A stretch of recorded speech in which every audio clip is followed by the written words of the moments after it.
So yeah, hi guys, this is lecture 3 part 2.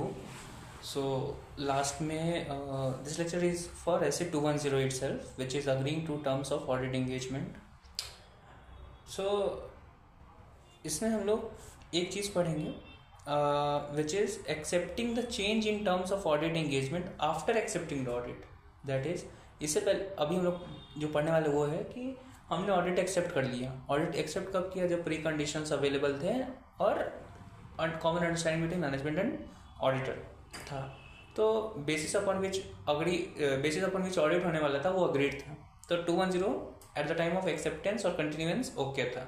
लेकिन जब हम एक्सेप्ट कर दिए हैं दैट इज या फिर कंटिन्यू कर गए हैं, तब मैनेजमेंट आके हमको बोल रहा है कि भाई आपको टर्म्स में कुछ चेंज करना है. कि पहले एक्सेप्टेबल एफआरएफ था उसमें शायद कुछ चेंज करना है, या मैनेजमेंट का जो अंडरस्टैंडिंग था उसमें कुछ चेंज होने वाला है. तो क्या करेंगे?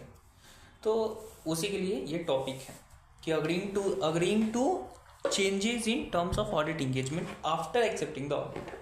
तो ये टॉपिक पढ़ने से पहले आपको दो चीज़ का मतलब समझना होगा. पहला है रिव्यू ऑफ फिनेंशियल स्टेटमेंट, दूसरा है related services. Review of financial statement क्या होता है? जैसे लिस्टेड ये आता है ना, लिमिटेड रिव्यू LR. तो तुम्हारा लिस्टेड कंपनी का LR होता है, हर 3 महीना पे कुछ होगा. करेक्ट. उसमें क्या होता है ना कि आप लिमिटेड अश्योरेंस दे रहे होते हैं. आप वहाँ पे रीजनेबल अश्योरेंस नहीं देते हैं. क्यों? फुल, जैसे कि ऐसे 200 बोलता है कि you have to obtain reasonable assurance that whether the FS is prepared and is giving true and fair value and all those things. वो फुल ऑडिट होता है. एक होता है लिमिटेड रिव्यू. उसमें क्या होता है? आप लिमिटेड एश्योरेंस दे रहे हैं कि हाँ भाई हम लिमिटेड प्रोसीजर परफॉर्म करेंगे और उस हिसाब से बताएंगे कि हाँ सही है कि नहीं. हम पूरा एश्योरेंस नहीं दे रहे हैं जैसे हम पहले दे. एब्सोल्यूट एश्योरेंस तो कभी नहीं मिलता है, लेकिन जनरली एश्योरेंस हम पूरा फाइनेंशियल स्टेटमेंट में दे रहे होते हैं कि हर चीज़ हम चेक किए, TOC किए हैं, टेस्ट ऑफ कंट्रोल किया, फिर टेस्ट ऑफ डिटेल में हमने तुम्हारा सब्सटैंटिव भी किया और एनालिटिकल भी किया. करेक्ट. लेकिन लिमिटेड रिव्यू में क्या होता है? दैट इज उसमें आपको लिमिटेड एश्योरेंस देना है. तो आप उसमें सिर्फ एनालिटिकल प्रोसीजर कर रहे होते हैं या सिर्फ सब्सटैंटिव ऑडिट प्रोसीजर कर रहे होते हैं. ठीक है. फिर एक होता है रिलेटेड सर्विसेज. रिलेटेड सर्विसेज क्या होता है कि आप सिर्फ अग्रीड प्रोसीजर्स कर रहे हैं. जैसे कि मैनेजमेंट चाहता है कि आप डेटा कंफर्मेशन करें और सिर्फ एक्सटर्नल कंफर्मेशन करें, जिसमें सिर्फ आपको पॉजिटिव रिप्लाई आएगा तभी आप ऑडिट करेंगे. तो रिलेटेड सर्विसेज में क्या होता है? अग्रीड अपन प्रोसीजर, जिसमें management will tell what to test and how to test. दोनों चीज़ वही बताएगा. वो अश्योरेंस का सर्विस नहीं है, वो रिलेटेड सर्विस है. ठीक है. दूसरा तरीका का रिलेटेड सर्विस होता है, इसको कहते हैं कंपाइलेशन इंगेजमेंट, जिसमें एज ए CA तुम क्या कर रहे हो? बुक कीपिंग कर रहे हो, या फिर क्या कर रहे हो कि क्या उसको कहते हैं individual standalone financial statement को कंसोलिडेटेड फाइनेंशियल स्टेटमेंट बना रहे हो. तो that is not assurance engagement, that is related service engagement. Okay. अब टॉपिक पे आते हैं कि accepting change in terms of audit engagement after accepting the audit. तो prior to audit completion, audit complete होने से पहले if management request auditor to change audit engagement to an engagement with lower assurance.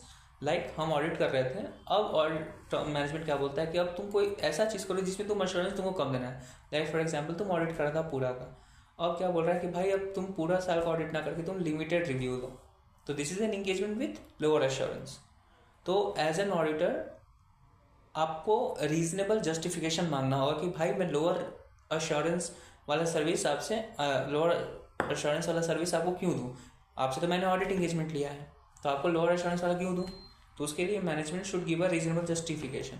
अगर management तुमको reasonable justification दे रहा है तो as an auditor you have to just agree and record the new terms in engagement letter कि हाँ भाई ठीक है.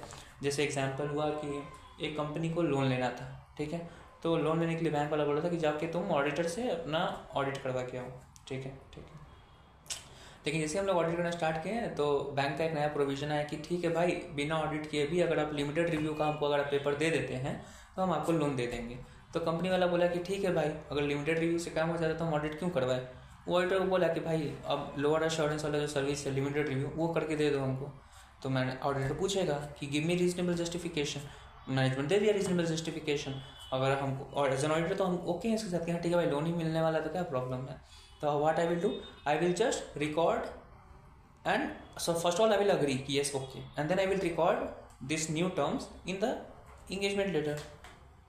और पुराने engagement letter में नहीं, नए engagement letter में लिखना हो, करेक्ट. लेकिन अगर मैनेजमेंट आया बोल रहा है हम एज एन ऑडिटर हम डेटर का टेस्टिंग कर रहे थे, उसमें हमको कुछ इशू मिल गया.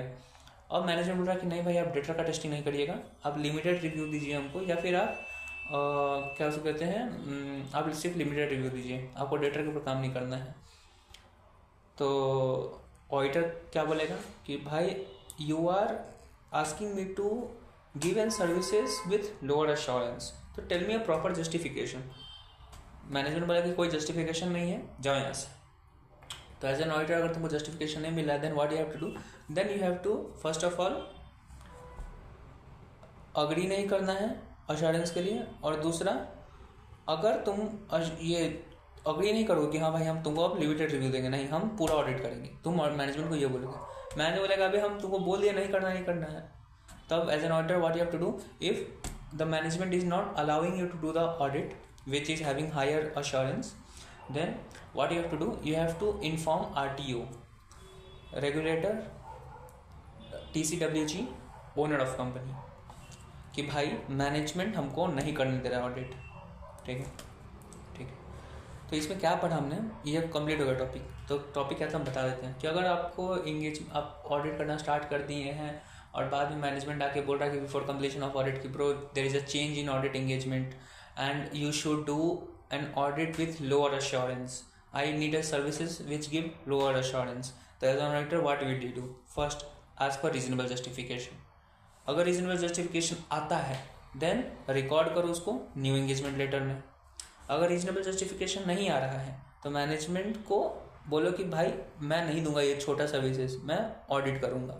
लेकिन अगर मैनेजमेंट नहीं करने दे रहा है तो RTO को बताओ, रेगुलेटर को बताओ, जैसे सेबी है अगर लिस्टेड कंपनी है तो TCWG को बताओ और ओनर ऑफ कंपनी को बताओ. ओके. सो या दैट्स इट. इसके बारे में न्यू EL के बारे में दिया हुआ है कुछ, पेज नंबर 41 से. Just me see. Question number 2 and question number 3 is actually homework, so you can do from that. ठीक है. अभी सर कुछ बताए हैं वो मैं एक बार देख लेता हूँ. SA 210 pre conditions of audit, limitation exception. एक टॉपिक है recurring audit, that is new engagement letter each time.